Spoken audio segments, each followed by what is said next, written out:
So hello and welcome to this discussion on information sharing, and particularly using better information in the fight against financial crime.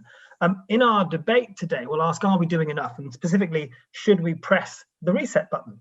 And I'm delighted to have a panel today that covers all three sides of the debate, from law enforcement to regulation, and then the industry itself, the private sector itself. So let me ask our panelists to introduce themselves, and I shall start with Karen. Karen.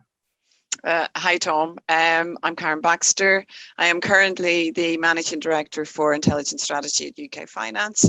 But before that, I had nearly 30 years in policing, primarily as a detective at pretty much every rank, and I finished in the City of London as a National Coordinator for Economic Crime. Super, thank you very much. And as I look around my screen, let me pass now to James Dipple-Johnstone. Hi, hello. I'm James Dipple-Johnstone. I'm the Deputy Information Commissioner for the UK, with responsibility for our regulatory matters. So our investigations, our intelligence function, and our auditing function. And my background is in investigation and regulation. Super, thank you, James. And John Cusack. Thanks, Tom. Hello, everybody. I'm John Cusack. I'm the Chair of the Global Coalition to Fight Financial Crime. Also, prior to that, the Global Financial Crime Head at Standard Chartered, and at UBS before that, and a two-time co-chair of the Wolfsburg Group. Let's just tee up the question, if you like, the problem statement. Look, if laundered funds were GDP, then money laundering would be the third largest country in the world. Yet barely 1% of the funds that are laundered are recovered. So we must do better.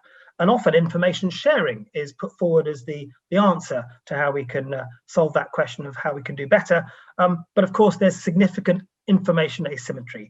Of course, bad actors can get whatever information they can, whereas, of course, other parties are understandably regulated, and therefore they have limited perspectives.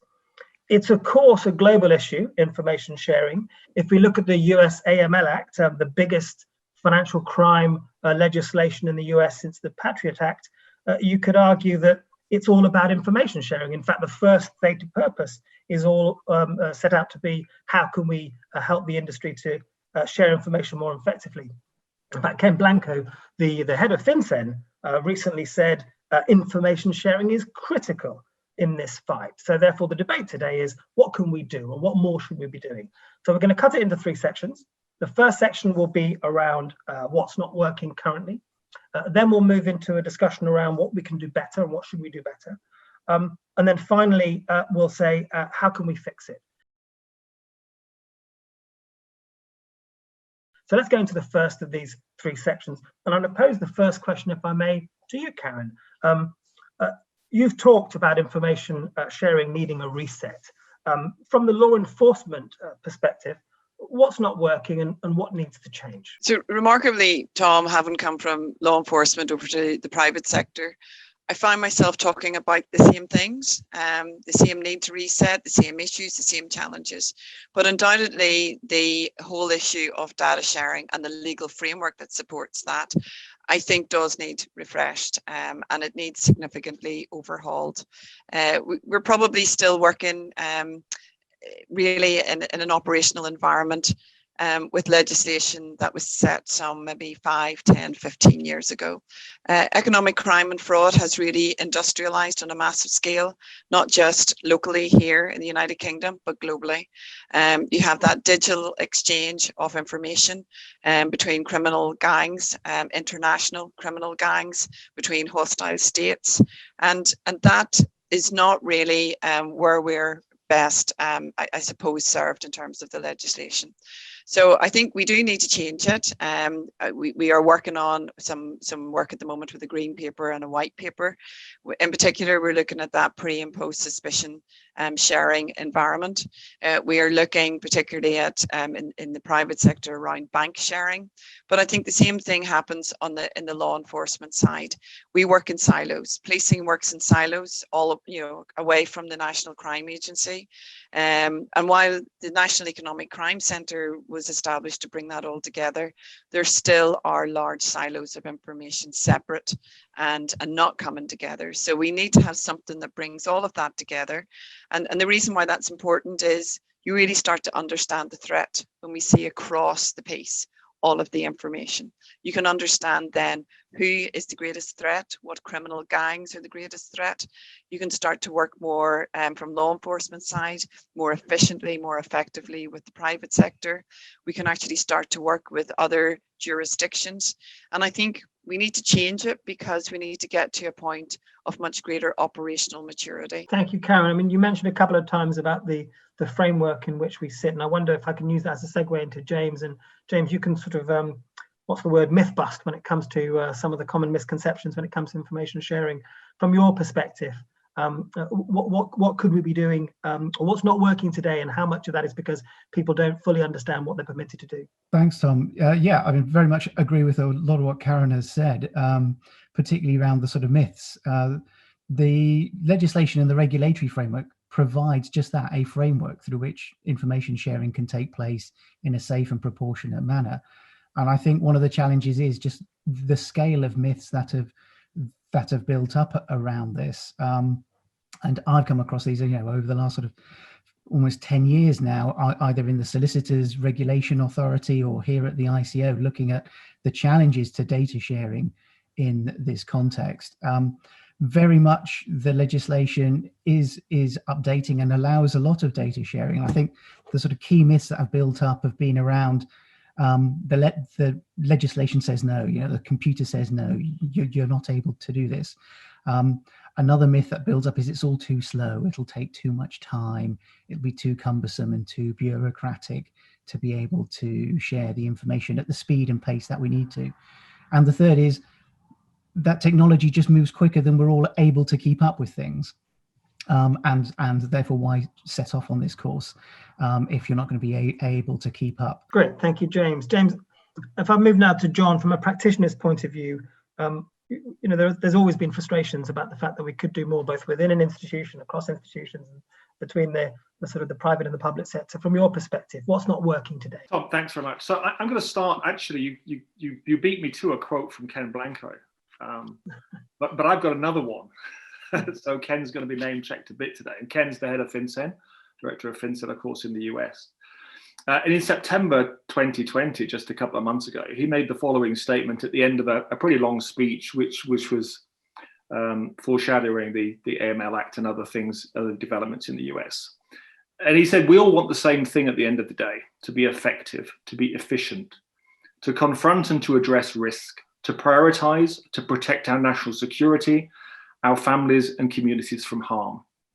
And I think that's pretty hard to disagree with, right, from anybody. So maybe the financial criminals would disagree with that, which is a good thing, but otherwise the rest of us have got to be in wholehearted agreement with those sentiments. The real question is, are those, and is that purpose actually being achieved through what we're doing? Because we're doing a huge amount of really substantive things. And I think we need to look at what we're all doing, whether that's in the public and private sector, and ask ourselves whether or not actually we are being effective and efficient, whether we are confronting and addressing the risk, whether we are prioritizing the threats that we face, and whether we are protecting our national securities, our families and our communities from harm. And I think the answer to that question is you could say, and I'm not going to say no, because actually a lot is being done that's really positive, but not enough, right? And I think that's the consensus, that not enough. So it's not working as well as we'd like it to, and we see significant opportunities for improvement, and information sharing is one of those. But I would say one of the biggest weaknesses in the current system is the fact that we are sharing too much information. So information sharing of itself is not a silver bullet to the solution. Information sharing is for a purpose, and it has to be able to be consumed at the right end. It's got to be collected for a specific and targeted reason. It's got to have controls and safeguards around that, and it's got to be productive. Otherwise, information sharing is just another thing. I pose the question to everyone: how much of this is cultural, and how much of this is just the kind of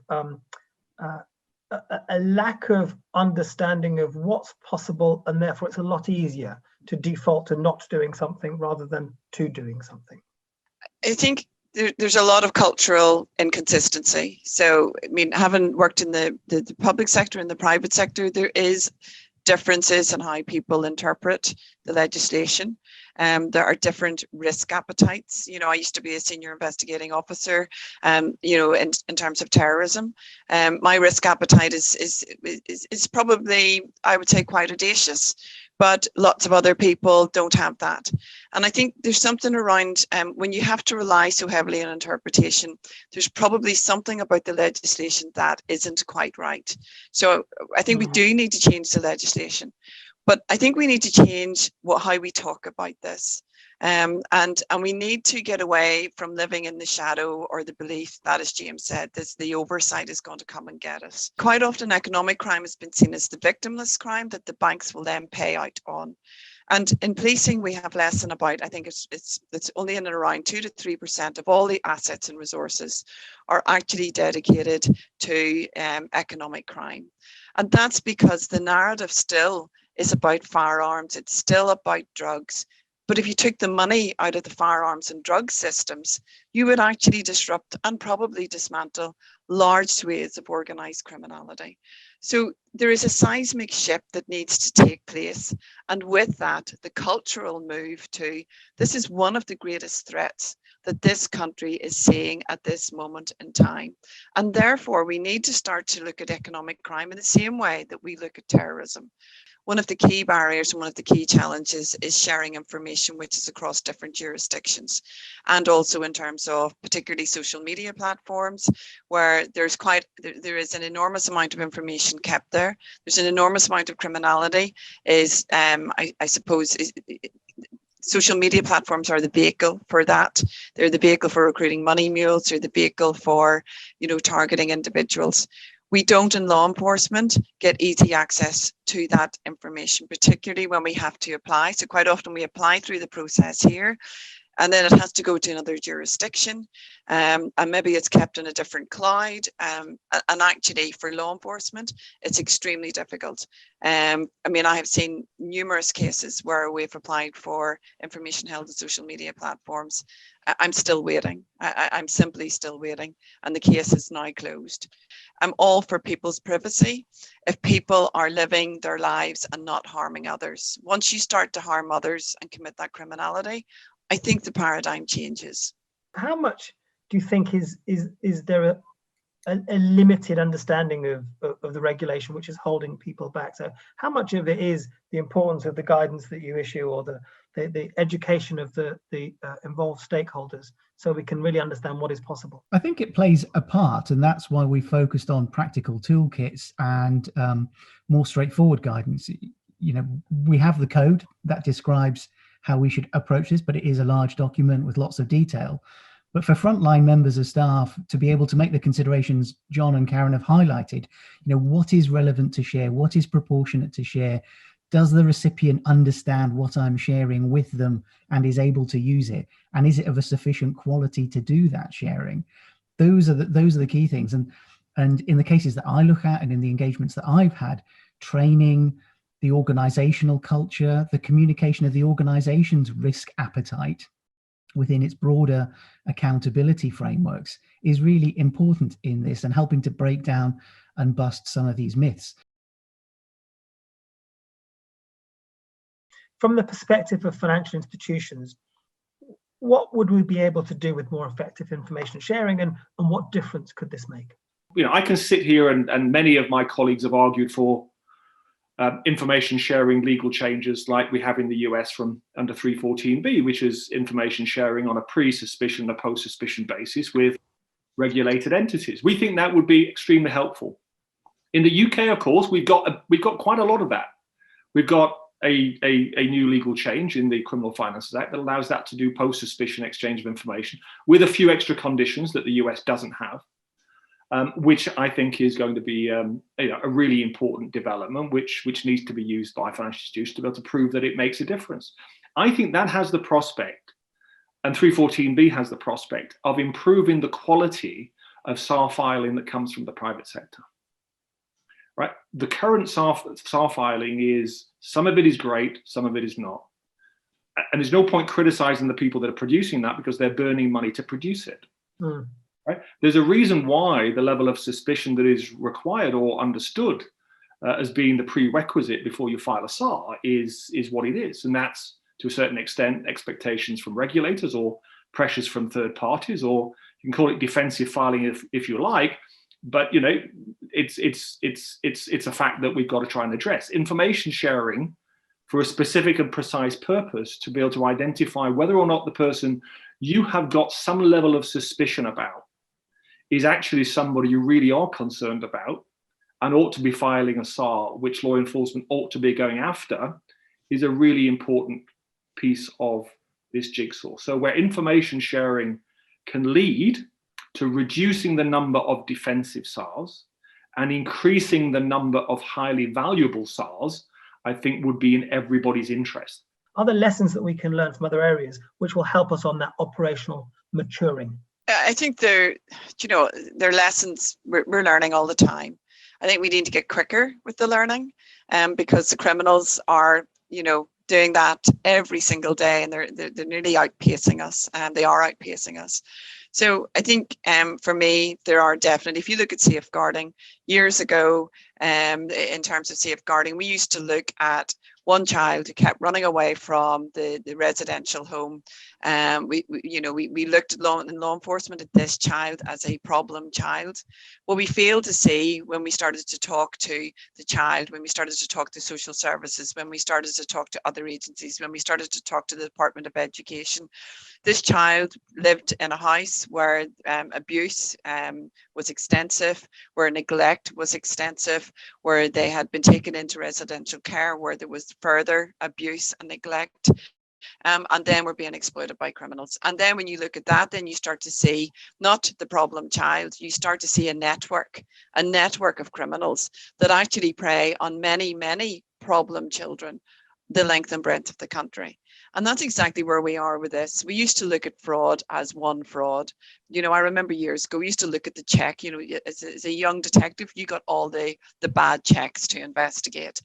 That was fraud 10 years ago. What you have now is this link to multiple organized crime gangs who are very well set up and very sophisticated. They actually they might commit the crime, and then they will go to another organized crime to clean the money. And then they might go to somewhere else to layer that money and invest that money. So we can't do that in law enforcement. We cannot understand that layering, that movement, the cleaning of the money and the investigation. There is simply not the assets. And I think back to John's point is we have to do that with the financial sector, because the financial sector has tremendous information. But I think they look at it nearly in terms of this audit and compliance, because they need to be ticking the box, because they need to be safe, because they can't be tipping off, and they're trying to dance around the legislation. And sometimes we're dancing around the legislation and failing to hit the mark. And back to the very first point, John, it's about being efficient and effective. It's about protecting people. It's about stopping the money going out of the system. So, if you stop the money going out of the system at the earliest possible opportunity, you then stop a whole level of demand on the criminal justice processes and law enforcement to try and get that money back in through proceeds of crime. Let's maybe move into the third of the three topics that we have today. We've looked at what's not working. We've painted the picture of what we could do better with improved information sharing, and now we'll maybe look at some suggestions about how we can fix this. And James, before we get too far ahead of ourselves, I wonder if you could help us understand what's possible when it comes to information sharing and financial crime today, and also help us with that old chestnut that we can't do this because of GDPR. I think in terms of what is possible, a lot is already possible. As Karen and John have sort of set out, there are a number of other issues to get right in the system, not just the GDPR. The GDPR provides a framework, and it provides a framework to enable safe and proportionate data sharing. From our perspective, we've been trying to share case use studies, and we've been trying to be innovative in terms of what is allowed and what is overseen in a safe and secure manner in our sandbox.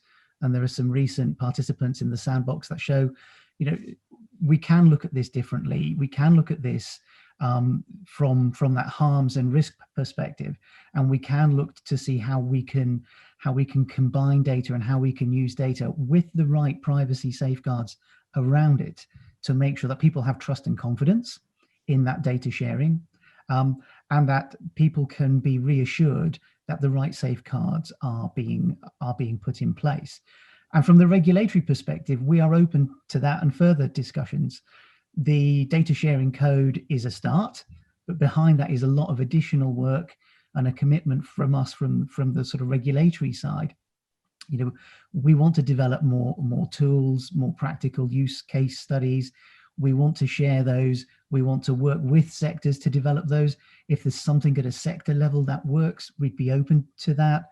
We'd be open to using the sort of tools available to us in things like codes and certification schemes to provide that framework to enable safe and secure data sharing.